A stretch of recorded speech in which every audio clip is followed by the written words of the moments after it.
Welcome back to our channel. Battle through the heavens का previous part में देखने को मिला कि हॉल ऑफ सोल का डिप्टी चीफ कैसे यहाँ से भाग गया। उसके भागने के बाद जियाओ यान का जो ग्रुप था वो भी शॉक्ड हो गया था, क्योंकि उन्हें भी उम्मीद नहीं था कि हॉल ऑफ सोल का डिप्टी चीफ यहाँ से इतना जल्दी रिट्रीट करने पर मजबूर हो जाएगा। उसके जाने के बाद जियाओ यान उस जगह को देखा जहाँ से वो हॉल ऑफ सोल का डिप्टी चीफ भागा था। उसने अच्छा से फिर वहाँ पर देखा, लेकिन वहाँ पे कोई भी नहीं था। उसके बाद जियाओ यान रिलैक्स हो गया, क्योंकि हॉल ऑफ सोल का डिप्टी चीफ कोई ऑर्डिनरी पर्सन नहीं था। उसके पास एडवांस 3 स्टार दाओसेंग का स्ट्रेंथ था। अगर आज ड्रैगन एम्परर जियान उनके साथ नहीं होती तो एक बहुत ही खतरनाक फाइट जरूर होता। और ऐसा खतरनाक बैटल के बाद भी जियाओ यान को पूरा भरोसा नहीं था कि वह डिप्टी हॉल चीफ को वैसे ही मार पाता जैसे उसने फर्स्ट यांजुन को मारा था, क्योंकि डिप्टी हॉल चीफ का स्ट्रेंथ फर्स्ट यांजुन से काफी ज्यादा था। इसीलिए उसके बाद फिर जियान कहती है कि उसे हराना मुश्किल नहीं है, लेकिन अगर वो पूरी स्ट्रेंथ के साथ भागने का डिसाइड करे तो शायद मैं भी उसे नहीं रोक पाती, क्योंकि अगर एडवांस 3 स्टार दाओसेंग एक्सपर्ट अगर भागने पर आ जाए तो उसे रोकना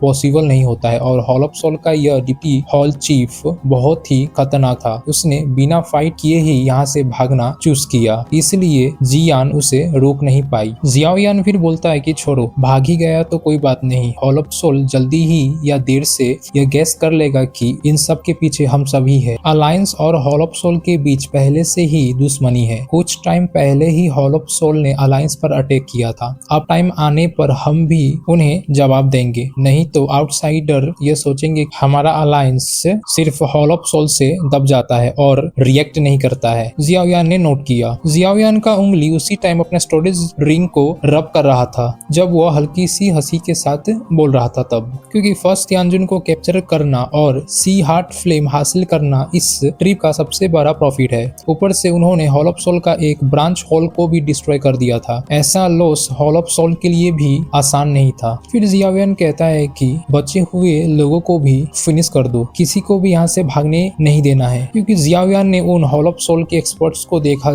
जो कि हर एक डायरेक्शन से वहां से बस भाग ही रहे थे, जब लिटरली डॉक्टर और क्विंगलिन उनका पीछा कर रही थी उसी टाइम। उसके बाद जियाओ यान ने मास्टर याओ लाओ और सेंट गुयू के बीच जो फाइट हो रहा था उसी ओर देखा। इस वक्त गुयू क्लियरली डिसएडवांटेज में था, क्योंकि उसका ऑरा भी थोड़ा वीक हो गया था। भले ही वो अपने बातों से यह दिखाने का कोशिश कर रहा था कि वो बहुत ही मजबूत है, लेकिन फिर भी वो सिर्फ एक हाई लेवल बैंगसेंग ही था और एक एलाइट दाओसेंग मास्टर याओ लाओ के साथ फाइट करना उसके लिए इम्पॉसिबल था। अब बस उसका खेल खत्म होने का ही टाइम बाकी था। फिर ड्रैगन एम्परर जियान ने अपने फिंगर को थोड़ा सा मूव की, जिसके कारण एक ड्रैगन में बदल गया और वो ड्रैगन जाकर हॉल ऑफ सोल के जितने भी एक्सपर्ट यहाँ से भागने का कोशिश कर रहा था उन सबको एक ही झटका में निपटा दिया। फिर जियाओ यान कहता है कि इस ओल्ड गुयू पर नजर रखो, इसे यहाँ से भागने नहीं देना है। जियाओ यान को इस वन साइडेड स्लटर पर अपना ध्यान देने का बिल्कुल भी मन नहीं कर रहा था। उसने नीचे एक लार्ज हॉल की तरफ देखा, फिर उसने अपनी मुट्ठी बंद की और हैवी जुआन रूलर एक फ्लैश में अपीयर हो गया। उसने लार्ज हॉल पर एक के बाद एक स्लेश अटैक किया।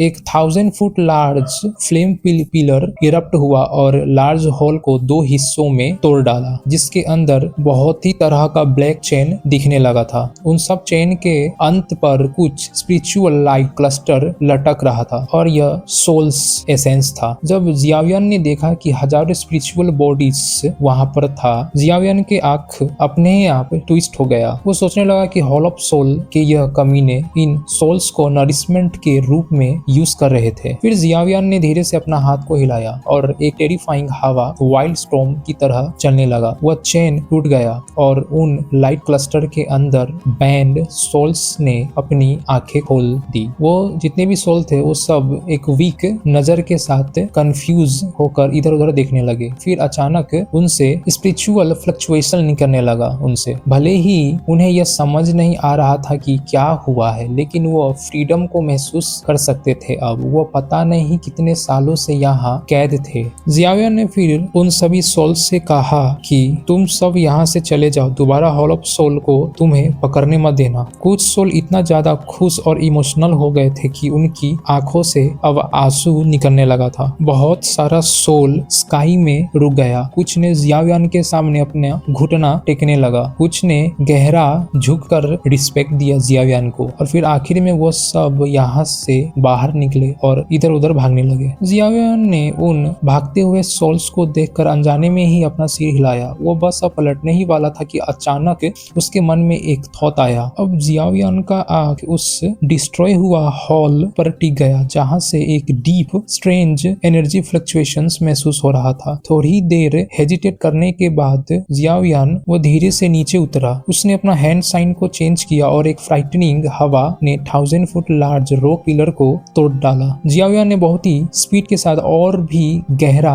खोदना शुरू किया। टूटा फूटा कबाड़ जो था वहां पर वो तुरंत ही हट गया और एक लार्ज गड्ढा रिवील हुआ। उस गड्ढे के बीच में एक 5 फुट लार्ज लाइट क्लस्टर लटक रहा था। वो लाइट क्लस्टर ट्रांसपेरेंट था। उसके बाहर बहुत सारा ब्लैक चेन जुड़ा हुआ था, बंधा हुआ था। वो इन चेन को दूसरा एंड उन सोल्स से ज्यादा था जो कि थोड़ा देर पहले यहाँ से भाग गया था। यह वही चीज था जो पहले उन स्पिरिचुअल बॉडी से बनी थी। जियाओयान उस लाइट क्लस्टर को देखा और वो उसके अंदर से निकल रहा एक बहुत ही टेरिफाइंग स्पिरिचुअल फ्लक्चुएशंस को महसूस कर सकता था और यह स्पिरिचुअल फ्लक्चुएशन बिल्कुल प्योर था। इसमें जरा सा भी इम्प्योरिटी नहीं था। उसी टाइम मास्टर याओलाओ कहते हैं कि यह सोल्स का एसेंस है, ये सोल्स एसेंस है। उसी टाइम जियाओयान पीछे मुड़कर देखता है तो मास्टर याओलाओ स्काई से नीचे आ रहे थे। ड्रैगन एम्परर जियान के इंटरवेन करने के बाद ओल्ड गुयू का काम अब समाप्त हो चुका था, इसलिए मास्टर याओलाओ को आराम से यहाँ देखने का टाइम मिल गया था। जियाओयान ने धीरे से दोहराया, वो बोला कि सोल एसेंस। इसके बाद जियाओयान को अब पूरा बात समझ में आ गया था कि सोल लाइफ का सबसे पहला बेस होता है और हर लिविंग क्रिएचर के पास सोल होता है और उस सोल के डीप के अंदर सोल एसेंस का एक हिस्सा होता है। यही सोल्स के बनने का फाउंडेशन होता है। इससे दुनिया का सबसे मिस्टीरियस और सबसे प्योर एनर्जी कहा जा सकता है। फिर मास्टर याओलाओ ने थोड़ा कॉम्प्लेक्स एक्सप्रेशंस के साथ कहा कि इतना भारी क्वांटिटी में सोल एसेंस के लिए कम से कम 1 मिलियन सोल्स चाहिए। यह soul light cluster main hall ने कई सालों के बाद इकट्ठा किया होगा। डिप्टी होल चिप यहाँ से इतनी जल्दी में भागा कि वो इतना इंपॉर्टेंट चीज भी साथ नहीं ले जा सका। जियाओयान यह सुनने के बाद धीरे से अपना सांस को छोड़ा और वो कहा कि 1 million souls, hall of souls का तरीका वाकई बहुत ही विक्सियस है।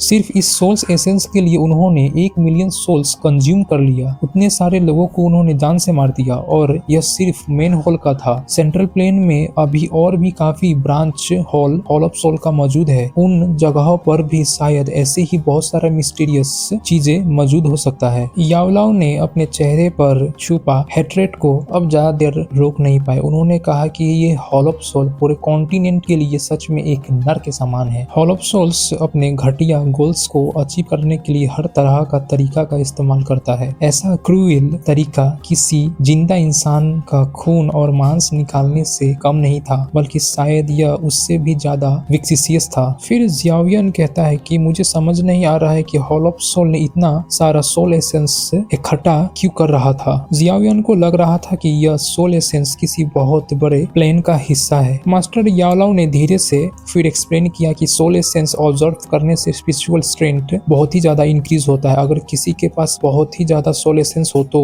लक अच्छा होने पर वो लेजेंडरी डी स्टेट तक भी पहुंच सकता है। फिर जियाओयान कहता है तो क्या टीचर, इसका मतलब है कि हॉल ऑफ सोल्स से कोई नहीं बल्कि हुन क्लैन का कोई पर्सन अपना स्पिरिचुअल स्ट्रेंथ को डी स्टेट तक ले जाना चाहता है क्या? इसीलिए वो सोल कैप्चर कर रहे हैं ताकि उनसे सोल एसेंस निकाल सके। मास्टर याओलाओ कहते हैं कि यह पॉसिबल है, लेकिन मैं श्योर नहीं हूँ। जब मुझे उस वक्त हॉल ऑफ सोल ने पकड़ा था तो वह मुझे अपने साथ मिलाने का कोशिश कर रहे थे। लगता है कि उन्हें मेरा एल्केमी स्किल किसी काम के लिए चाहिए था, लेकिन मैंने मना कर दिया। इसलिए मुझे एग्जैक्ट नहीं पता कि वह मुझसे क्या करवाना चाहते थे। मुझे अपने गेस के हिसाब से इसका रिलेशन इसी सोल एसेंस से होना चाहिए। याओलाओ ने अपनी दाढ़ी को सहलाते हुए कहा। यह सुनकर जियाओयान का बोहे और भी गहरा हो गया। यह सारे साइन दिखा रहे थे कि हॉल ऑफ सोल कुछ बहुत बड़ा प्लान कर रहा है। सोल कलेक्ट करके सोल एसेंस बनाना शायद उनके कई स्टेप्स में से एक स्टेप था। वो कहता है कि यह लोग आखिरकार करना क्या चाहते हैं। Xiaoyan demon Saint Hwan Kuang से पहले मिल चुका था। यह पीक एक्सपर्ट अपना सोल्स को डी स्टेट तक ट्रेन कर चुका था, लेकिन उसके बचे हुए सोल फ्रेगमेंट के मुताबिक इवन अगर सोल डी स्टेट तक पहुंच जाए तब भी दाऊदी क्लास तक पहुंचना पॉसिबल नहीं होता है। शायद जो चीज उसने कहा था कि इस दुनिया में मिसिंग है वही इस मिस्ट्री की वजह हो सकता है। क्या पता वो मिसिंग चीज सोल एसेंस हो, ये भी हो सकता है, जिसका जिक्र डीमन सेंट वन क्वांग ने किया था। जियावियान ने अब कंफ्यूजन के साथ अपना सिर को हिला डाला, क्योंकि इतना सोचने के बाद भी उसे कोई क्लियर जवाब नहीं मिला। आखिर में उसने बस इतना कहा, इस चीज का अब क्या करना है। जियावियान यहाँ उसके सामने मौजूद सोल एसेंस की बात कर रहा था। यह मेन होल का बहुत ही मुश्किल से बनाया हुआ चीज था, इसकी वैल्यू बहुत ही ज्यादा था। अगर ये चीज आउटसाइड वर्ल्ड में चला जाए तो पता नहीं कितने एल्केमिस्ट इसके लिए पागल हो जाएंगे। मास्टर यालो थोड़ी देर सोचे और फिर उन्होंने कहा कि यह चीज न जाने कितने लोगों को मार कर बनाया गया है। इस दुनिया में इसको एग्जिस्ट ही नहीं करना चाहिए था, लेकिन जब यह अब बन ही गया है तो इसे छोड़ने का कोई रीजन नहीं है। क्यों ना तुम इसे ले लो। तुम्हारा स्पिरिचुअल लेवल भी एडवांस हेवनली स्टेट पर है। परफेक्ट हेवनली स्टेट तक पहुंचने के लिए अभी भी काफी रास्ता बाकी है। यह तुम्हें प्यूरिफाइंग डिमोनिक लोटस फ्लेम को स्नैच करने में जरूर मदद करेगा। यह सुनते ही जियावियान थोड़ा स्टार्टल्ड हो गया, लेकिन उसने कोई एक्टिंग नहीं किया। उसने मुड़कर उस स्पिरिचुअल लाइट क्लस्टर को देखा। उसने अपना थोड़ा सा हाथ के साइन को चेंज किया और थोड़ी देर में ही वो सारा चैन टूट गया जिससे वो क्लस्टर बंधा हुआ था। फिर उसका हाथ धीरे से लाइट क्लस्टर्स के सरफेस पर गया और उसने सॉफ्टली कहा, मैं तुम सब का बदला जरूर लूंगा। इस सॉफ्ट सेंटेंस के बाद वो फेंट क्लस्टर ने जैसे कोई सिग्नल भेजा। सोल लाइट क्लस्टर से बहुत सारा मैसेज बाहर की ओर निकलते महसूस हुआ। जियाविया ने चुपचाप इस मैसेज को एक्सेप्ट किया। इस लाइट क्लस्टर्स के अंदर बहुत ज्यादा सोल एसेंस जमा हो चुका था, इसीलिए इसके अंदर कोई इंटेलिजेंस नहीं था, सिर्फ हेट था और एक ऐसा इमोशंस बचा हुआ था जो कि सोल का डेथ से पहले एग्जिस्ट करता है। वो इस इमोशंस को कंप्लीटली रिफाइन करना बहुत ही मुश्किल था। अगर कोई बिना सोचे समझे इन्हें ऑब्जर्व करे तो उसका माइंड रैप हो सकता था, लेकिन जियावियान ने उस एक सेंटेंस ने जैसे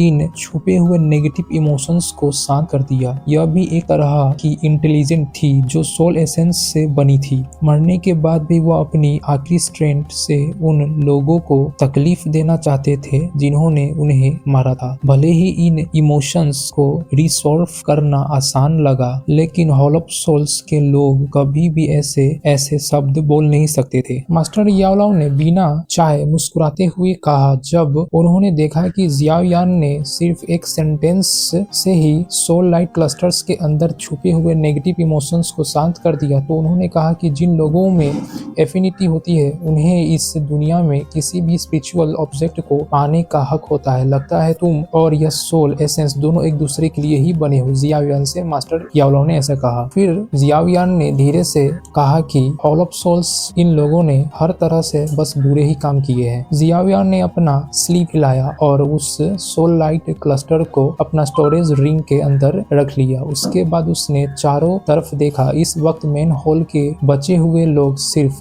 डिप्टी हॉल चीफ ही था जो कि यहाँ से भाग गया है और बाकी सारे लोग अब मारे जा चुके हैं। हॉल ऑफ सोल्स के ज्यादातर एक्सपर्ट्स यहाँ पर स्पिरिचुअल्स बॉडीज के रूप में थे जो कि मरने के बाद इस दुनिया से गायब हो गए थे, लेकिन उनमें से बहुत सारे लोग के पास फिजिकल बॉडी भी था। इसी वजह से यहाँ पूरा इलाका अब लाशों से भरा हुआ था और खून का तेज स्मेल अब आसमान तक पहुंच गया था। इस सभी दृश्य को देखकर जियावियान आंख में हल्का सा हलचल हुआ, लेकिन वह जल्दी ही इंडिफरेंट हो गया। उसने ऐसी कत्लेआम में बहुत ही कम हिस्सा लिया था, लेकिन जो लोग दूसरे को सताते हैं, उन पर अत्याचार करते हैं, उनके लिए उसके दिल में जरा सा भी दया नहीं था। इन सबके हाथ बहुत सारे मासूमों के खूनों से रंगा हुआ था। यहाँ तक कि जियाओ क्लेन भी हॉल ऑफ सोल्स के हाथों लगभग खत्म हो गया था। उसके बाद जियावियान कहता, चलो अब यहाँ से चलते हैं, क्योंकि जियावियान को इस लाशों से भरे इलाकों में ज्यादा देर तक रुकने का बिल्कुल भी इच्छा नहीं था। वो यहाँ पे रुकना भी नहीं चाहता था। सोल लाइट क्लस्टर को अपने पास रखने के बाद, उसे पकड़ने के बाद वो मुड़कर माउंटेन रेंज से बाहर की तरफ निकल गया। उसके पीछे पीछे याओलाओ और बाकी सभी लोगों ने भी इस एरिया को एक बार और ध्यान से चेक किया और फिर जल्दी से उसके पीछे चले गए। है। जियाओयान के गुरु के जाने के बाद करीब 10 मिनट के बाद थोड़ी दूर पर एक पहाड़ के ऊपर स्पेस में थोड़ा सा हलचल हुआ और उसमें से एक ब्लैक फिगर अपीयर हुआ और वो वहां से आकर वो मेन होल के अंदर एंटर हुआ और फिर वो जगह चेक करने लगा जहां पर जियाओयान ने वो सोल एसेंस को इकट्ठा किया था। जब उसने उस जगह को देखा तो उसका एक्सप्रेशन तुरंत ही ग्लूमी हो गया। उसके आंखों में अब गुस्सा और पछतावा भर गया। वो फिर कहने लगा कि मेन होल ने 100 साल में बहुत ही मुश्किल से जो सोल को इकट्ठा किया था वो सब उस लड़के ने यहाँ से ले गया। अगर इस बात का खबर क्लेन तक पहुंच गया तो मुझे भी बहुत ही खतरनाक सजा मिलेगा। वो ब्लैक फिगर और कोई नहीं बल्कि हॉल ऑफ सोल्स का डिप्टी चीफ था जो पहले यहाँ से भाग गया था। इस वक्त वो हॉल का उसी खाली गहराइयों को देख रहा था जहाँ से जियाओयान ने उस सोल एसेंस को ले गया है। उसका चेहरा थोड़ा सा अब पीला पड़ गया था। मेन हॉल ऑफ सोल्स के अंदर एक काफी इंपॉर्टेंट ब्रांच माना जाता है। इसमें बंद किया गया सोल बहुत ही स्ट्रॉन्ग होता है, इसलिए यहाँ इकट्ठा किया गया सोल एसेंस बहुत पावरफुल था। अब वो सोल एसेंस जियाओयान ले गया था और बंद किया गया सोल्स को भी उसने छोड़ दिया था। यह नुकसान ऐसा था जिसे हॉल ऑफ सोल्स भी बर्दाश्त नहीं कर सकता था। फिर वो डिप्टी चीफ कहने लगा कि उस लड़के के साथ एंशिएंट व्हाइट ड्रैगन ट्राइब का एक एक्सपर्ट भी थी जो उसको प्रोटेक्ट कर रही थी। सिर्फ मेरे स्ट्रेंथ से मैं उसका मुकाबला नहीं कर सकता। हॉल ऑफ सोल्स के अंदर हॉल चीफ के अलावा कोई भी उस ब्रेड को मार नहीं सकता। यह वही खतरा है जो कि शेर को बड़ा होने से आता है। हॉल ऑफ सोल्स के डिप्टी चीफ ने बेचैनी में अपना सिर को हिलाया। पहले जियाओयान हॉल ऑफ सोल्स के नजर में बस एक छोटा सा चींटी के समान था, लेकिन 10 साल बाद वही चींटी अब इतना बड़ा हो चुका था कि पूरा हॉल ऑफ सोल्स भी उससे संभल नहीं पा रहा था। उसका ग्रोथ का स्पीड के बारे में सोचकर ही दिल में गहरा पछतावा पैदा हो जाता था। अगर उन्होंने पहले थोड़ा सा भी ध्यान दिया होता तो इतने बड़े दुश्मन को शुरू में ही खत्म कर सकते थे। 2 महीने में प्यूरिफाइंग डिमोनिक लोटस फ्लेम इस दुनिया में अपीयर होने वाला है। तब तक चीफ जरूर इन्वॉल्व होंगे इन सब मैटर में। अगर क्लेन प्यूरिफाइंग डिमोनिक लोटस फ्लेम हासिल कर लेता है तो हम अपने प्लान को आगे बढ़ा सकते हैं। इससे मेन हॉल के डिस्ट्रक्शन से हुए नुकसान का भरपाई हो सकता है। डिप्टी हॉल चीफ के आंखों में अब एक तेज चमक आ गया। कुछ पल बाद उसके आसपास का स्पेस हिलने लगा और वो धीरे धीरे यहाँ से गायब हो गया। तो आज के लिए इस वीडियो में बस इतना ही। मिलते हैं नेक्स्ट वीडियो में।